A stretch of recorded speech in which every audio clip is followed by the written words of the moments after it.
L'invitation, 9e album.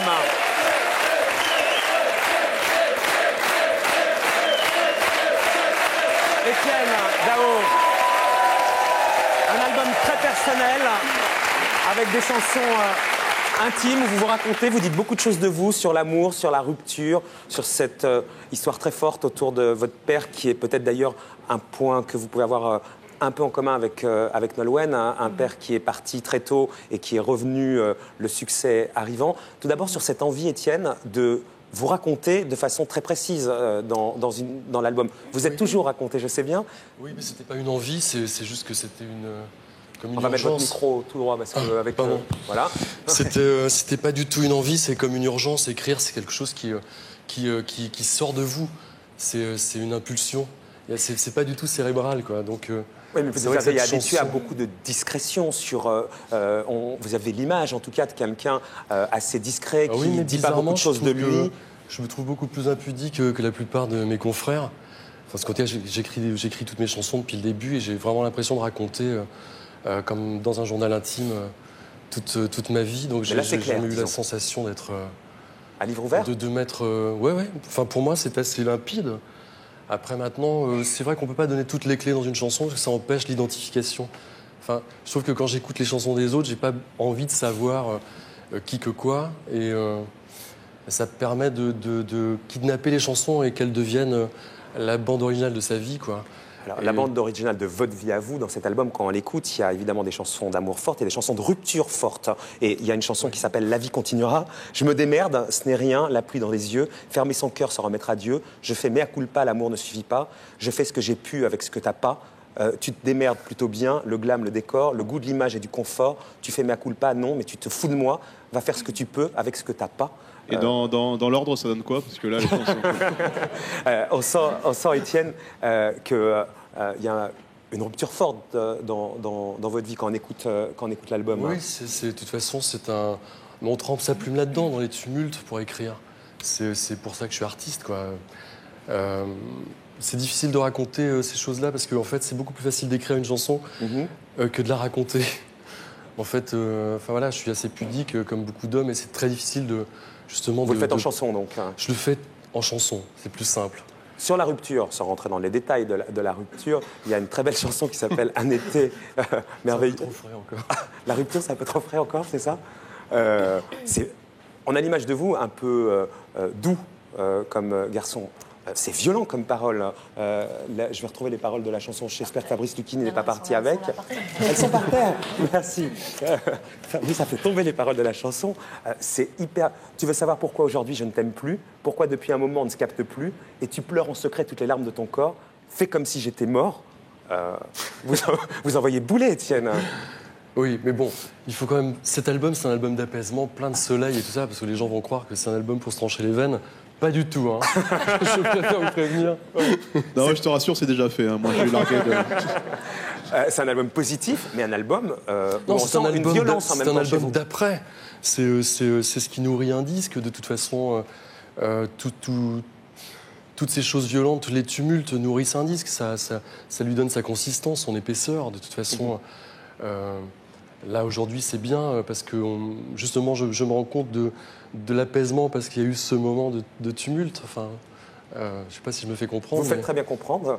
Vous dites, mais pour qu'on comprenne encore mieux dans une interview, là, c'est écrit « Mes histoires sont très fortes, mes ruptures très douloureuses. J'ai adoré quelqu'un et cet album est une lettre d'adieu avec beaucoup d'énergie et d'espoir. » C'est ce que vous dites, mais là, vous le dites avec des mots encore plus forts. Sans amertume, même si je dis des choses assez dures, j'ai énormément changé depuis 2 ou 3 ans. La vie a été très éprouvante, mais très bonne également. Il y a eu des ruptures dans ma vie. Ça fait très peur de ne plus aimer, de s'arrêter. Pour moi, la cellule familiale et amoureuse compte au-delà de tout. Cet album est une lettre d'adieu où on se rappelle aussi les bons souvenirs. Bah, tout est dit, quoi. Il faut dire... Non, j'ai pas autre chose à rajouter. Est-ce que la personne en question, avec qui vous avez rompu, a entendu les chansons extrêmement fortes où vous dites « Ouais, c'est très bien, maintenant... J'en sais rien. Tu veux qu'on appelle Fabrice Lucchini pour parler de l'album, peut-être? Vous voudriez que cette personne l'ait entendu? Cette personne l'entendra. Et c'est important pour vous qu'elle l'entende? Ah, oui, non, peut-être, je peux vous aider Oui, aidez-moi, oui. Moi, je dirais oui, moi. Moi, j'imagine que quand on va mieux après une rupture qui a été tellement compliquée, on a envie de dire, eh ben voilà, je vais bien. Non, mais ce qui est important, c'est de se reconstruire. Ce disque, c'est un disque de guerrier, c'est la reconquête de soi, quoi. Surtout, au-delà de la rupture, tout le monde connaît ça ici. Enfin, on a tous aimé, on a tous souffert de la séparation. C'est quelque chose de très difficile de se séparer de quelqu'un qu'on a aimé. Parfois, on y est contraint. Vous y avez été contraint? Oui. Ça, c'est une réponse. Alors ça, c'est une sacrée bonne réponse. Pour qu'on... Bon, c'est pas très glorieux, mais c'est un disque qui raconte aussi sa reconquête. Et quand je dis que c'est quelque chose qui est assez guerrier, c'est qu'on ne subit jamais... Là, Nicolas Sarkozy, Dao, moi je te comprends, parce que dans la rupture, il en sait quelque chose. Un disque de reconquête, un disque où vous allez de l'avant, un disque positif, ce que vous êtes aujourd'hui. On porte les choses comme un drapeau, quoi. Je veux dire, on n'est pas à terre, on ne subit rien. Il y a un SMS qui passait tout à l'heure et qui vous y répondait en partie, qui dit Étienne, est-ce que tu es en paix aujourd'hui avec toi-même? Est-ce qu'on peut dire ça? Oui, c'est oui, qu'aujourd'hui, ça y est, vous l'êtes? Pour l'instant, mais je crois que quand on est un artiste, puis je sais pas, personne ne me contredira. Ici,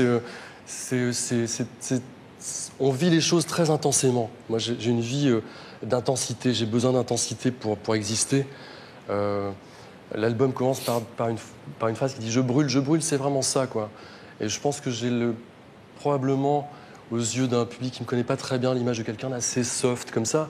Et je suis tout sauf ça, quoi. Je suis quelqu'un de très... ma vie est pleine de brutalité et d'énergie de conquête. Et vous êtes tout sauf un timide, en fait. Vous êtes, je suis pas du tout timide. Pas du tout. Vous avez cette image-là parce que la télé, vous aimez pas ça, mais c'est juste ça, quoi. Non, puis c'est pratique quand on me fait chier. Ouais, le côté un peu timide, ça permet de pas répondre, quoi, d'une certaine manière. Voilà, c'est pratique. Non, c'est plus de la réserve que de la timidité. L'album est donc très fort, très gai aussi, notamment le single, l'invitation. On va en passer un extrait et ensuite on va parler. Oui, voilà, c'est pour ça que je veux dire, il y a quand même. Cet album, il est comme la vie, quoi. C'est-à-dire avec tout ce qu'on peut traverser dans une vie, à savoir, il y a plein de sentiments et de moments très contrastés.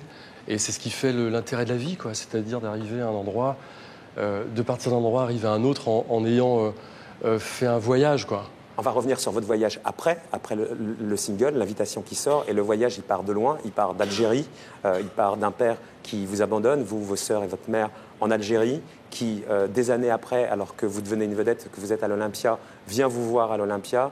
On vous l'apprend qu'il est là, vous ne voulez pas le voir, vous ne le voyez plus jamais. À sa mort, on vous remet des lettres qu'il vous a écrites où il vous demande pardon et ça donne l'objet de la chanson magnifique de l'album qui s'appelle Boulevard des Capucines, le boulevard où il y a l'Olympia, où vous vous mettez dans la peau de ce père qui vous écrit, on en parle après, mais l'album c'est aussi la gaieté, c'est l'invitation. Étienne Dao, l'invitation, le single de l'album, l'invitation sortie hier. Numéro 6 de l'album, Boulevard des Capucines, qui n'est pas le single, mais qui est votre histoire fondatrice. Ce que je viens de raconter en quelques mots. Je lis quelques paroles. C'est justement, c'est très curieux parce que j'étais en train de discuter justement avec Nolwenn et on a vraiment une histoire commune. Mais je pense que c'est l'histoire de beaucoup de gens. Cette histoire, vous l'avez racontée. Et en fait, c'est très curieux parce qu'en fait, j'ai rechanté. Enfin, mon père est venu me voir à l'Olympia quand j'ai commencé à devenir connu vers 86. Et j'ai rechanté cet album pour le Festival des Inrecuptibles 20 ans après, il y a un an. Et consécutivement à ce concert, on m'a remis une pile de lettres que je n'avais jamais lues. Et dans cette lettre, cette lettre me demandait pardon. Ça m'a retourné, évidemment. Je trouvais ça complètement incroyable que si longtemps après, je sois reconnecté à cet homme d'une manière finalement très, très bonne. Et donc j'ai écrit cette chanson d'une manière assez spontanée, comme ça. Je ne me suis pas du tout posé la question. Cette chanson est écrite de son point de vue, pas du mien du tout. Hein. Donc, il s'appelle aussi Étienne. Il s'appelait aussi. Oui, enfin, ce qui est un peu surréaliste, parce qu'il a dû arriver à l'Olympia et voir son nom. Enfin, il y a un truc. Et donc j'ai écrit cette chanson et je me suis dit qu'en fait, je devais peut-être pas la mettre sur le disque. Je la trouvais peut-être trop personnelle. Et je l'ai fait écouter à des amis comme ça qui étaient autour de moi et qui ont été très touchés, mais plus, ça faisait davantage un écho à leur vie personnelle plutôt qu'à la mienne. Et je trouvais que le côté universel permettait justement de mettre la chanson dans cet album et qu'elle soit pas justement... que ce soit pas... J'ai toujours très peur de donner l'impression que de faire du racolage C'est pas ça du affectif. tout. Non, parce que en mettant cette chanson sur cet album, effectivement, on sait très peu de choses de moi. Et ça voulait dire aussi que tout d'un coup, j'ouvrais une boîte, quoi. Et que cette chanson allait prendre forcément un espace et je ne savais pas si j'allais être capable pas de l'assumer, mais d'en parler autant, quoi. Alors vous en parlez dans les paroles. Je te demande par cette lettre, mon garçon, de m'accorder ton pardon. Tu sais quelle atrocité cette guerre, mon départ, quelle erreur, quelle perte de temps. Si je n'ai pas su te dire à temps que tu m'as manqué tout le temps, mon guerrier, mon roi, mon petit prince.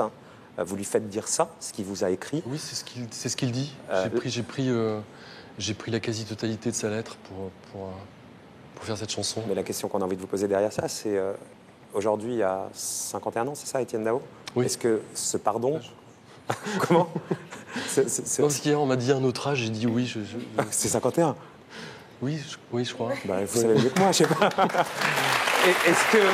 Est-ce que ce pardon, vous l'avez accordé à ce père qui vous a lâché en race campagne pendant la guerre et votre vie derrière a été très compliquée, on va en parler un petit peu aussi ce soir. Oui, c'est une chanson de pardon, mais bah, on sait pas de si son côté et de du son mien, côté, mais du vôtre surtout. Est-ce que aujourd'hui, vous avez évidemment. fait le chemin qui fait que vous ne en voulez plus? Bien sûr, non, mais on a toujours tendance à idéaliser ses parents, à vouloir qu'ils soient absolument des héros de bande dessinée et tout ça. Ses parents, c'est des gens qui ont eu 25 ans, qui ont eu des problèmes de cœur, de cul, et voilà. Et c'est très difficile de les juger. Longtemps après, avec le recul, on se rend compte qu'ils ont essayé juste d'être heureux, quoi. Nolwenn, vous en parlez de ça aujourd'hui dans les interviews. Le chemin qu'a fait Étienne, vous ne l'avez pas encore fait vous-même. Le pardon, non, vous dites... J'en parle pas beaucoup, en fait. Je l'ai lu dans 2-3 interviews. Oui, parce qu'on me pose la question, mais... Ce chemin-là, vous ne l'avez pas fait, vous, du pardon, du père? Non, non. À son âge, vous ne l'aviez pas fait non plus? Non, et puis en plus, je pense que quand on commence, comme elle, à être sur la planche de surf, comme ça, du succès, de construire sa vie... On n'a peut-être pas tellement envie d'être rattrapé par le passé, on a envie d'être tout neuf, quoi. Enfin je sais pas comment tu ressens les choses, mais... Non, non, je crois que non, j'ai appris à vivre avec et à...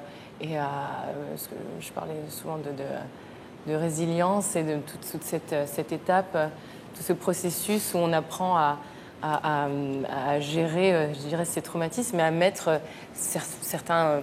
de changer, je dirais, que certains traumatismes passent d'une case à l'autre et passent dans la case du souvenir. Et moi, c'est ce que je m'efforce de faire chaque jour. Et je pense que aujourd'hui, en même temps, un traumatisme, bien sûr, moi, j'ai eu la chance quand même de grandir avec mon père, enfin de passer les années les plus importantes de ma vie, qui sont les années de la petite enfance avec lui. Donc non, je n'ai pas de problème à en parler. Mais c'est vrai que le pardon, c'est une autre notion et c'est encore autre chose. Mais en tout cas, je n'en souffre plus. Alors, écoutez la chanson Boulevard des Capucines, numéro 6 de l'album. J'imagine qu'elle aura un écho particulier pour vous et pour Étienne, on l'a compris. Numéro 6 dans l'album L'Invitation, sortie hier. Je te demande par cette lettre, mon garçon, de m'accorder ton pardon. Tu sais, quelle connerie, ma jeunesse.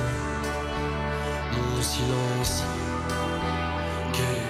Voilà, c'est coupé cut, ça, c'est moins qu'on puisse dire.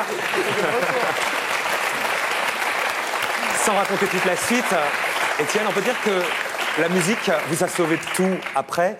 Dans un livre d'entretien qui est sorti de vous, réalisé par Benoît Cachin, qu'on a été interviewé dans le sujet, oui, vous dites... Qui sort dans un mois. Qui sort dans un mois, un livre où alors, vous racontez beaucoup, vous racontez toute votre vie. Non, parce qu'en fait, toute ma vie, c'est la musique. De toute façon, il y a plus que la musique dans...